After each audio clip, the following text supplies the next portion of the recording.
Group संचालित Urmi school की ओर से प्रॉक्सी हंट शीर्षक के तहत सीबीएसई के छात्रों के वार्षिक उत्सव का आयोजन करवाया गया था, जिस दौरान छात्रों का उत्साह बढ़ाने के लिए पीआरजी ग्रुप के चेयरपर्सन लताबेन गुप्ता मौजूद रहे थे।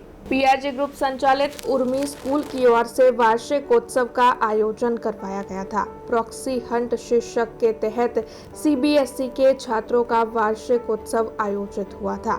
आपको बता दें कि पहली कक्षा से लेकर 11वीं कक्षा तक के सीबीएसई के 400 जितने छात्रों की ओर से इस कार्यक्रम के तहत विभिन्न प्रतिभाएं पेश की गई थी। आपको ये जानकारी भी दे दें कि कार्यक्रम में यमराज और उनकी टीम योग्य विकल्प की शोध में भारत आते हैं तब कैसी मस्ती होती है, इसे नाट्य के तौर पर पेश किया गया था। इसके अलावा छात्रों की ओर से पर्यावरण सुरक्षा, व्यसन मुक्ति, आरोग्य, फिटनेस जैसे कई मुद्दों पर जागृति लाने की कोशिश भी की गई थी। तो वहीं इस वार्षिक उत्सव के तहत विभिन्न रंगारंग कार्यक्रमों की पेशकश के साथ बच्चों की ओर से भारतीय वैज्ञानिकों को नमन करते हुए राष्ट्रवाद की भावना भी दर्शकों तक पहुंचाई थी। इस कार्यक्रम में अतिथि विशेष के तौर पर महाराजा सयाजीराव यूनिवर्सिटी के परफॉर्मिंग आर्ट्स के डीन प्रोफेसर गौरांग भावसार, साथ ही बीआरजी ग्रुप के चेयरपर्सन लताबेन गुप्ता, जॉय ई बाइक के रविंद्र नाम्बियार, रंजना महेश्वरी, पकुला पटेल, उर्मी स्कूल के मैनेजिंग डायरेक्टर राधिका नायर और अन्य कई अग्रणी मौजूद रहे थे।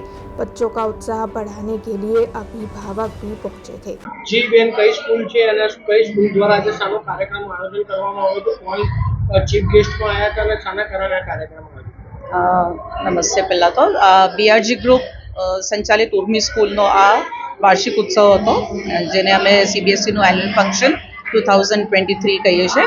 એનું આજે હેડિંગ હતું ધ પ્રોક્સી હન્ટ, જેમાં યમરાજ પ્રોક્સી હન્ટ કરે છે। આજે અમે ખરેખર નસીબદાર હતા કે અમારી જોડે અમારા ચેરપર્સન લતાબેન ગુપ્તા, રાધિકા મેમ જે અમારા એમડી છે, એમની જોડે શ્રી નંબિયાર અને પ્રોફેસર ગૌરાંગ ભાવસાર જે આપણા ડીન છે પરફોર્મિંગ આર્ટ્સ ફેકલ્ટીના, એ પણ આપણી જોડે જોડાયા હતા। સાથે હતા ડાયરેક્ટર્સ આપણા જીપીએસ સ્કૂલ્સના બધા। અને આમાં મેઇન સંદેશ એવો હતો કે આપણે યમરાજ એક પ્રોક્સી હન્ટ પર જાય છે, જે રીતે અમે સ્કૂલવાળા પ્રોક્સી ગોતીએ છીએ એમાં કાયમ।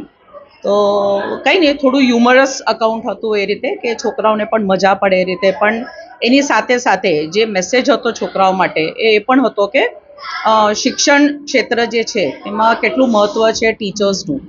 આજે શિક્ષકનું શું મહત્ત્વ છે? આજે શિક્ષક જો રજા લઈ લે અને આજે જે ઇન્ટરનેટનું આપણે સોશિયલ મીડિયાનું એટલું પ્રચાર કરીએ છીએ, એના શું એનો ફાયદો છે અને એનું શું નુકસાન છે?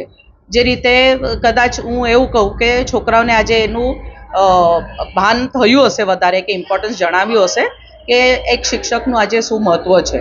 અગર યમરાજ પ્રોક્સી પર જાય તો કેવો વાંધો આવે, એ રીતે જ આજે ટીચર અગર પ્રોક્સી પર જાય તો કેવો વાંધો આવે, એ રીતે ઇન શોર્ટ એજ્યુકેશન કેટલું ઇમ્પોર્ટન્ટ છે એનું મહત્ત્વ સમજાવ્યું।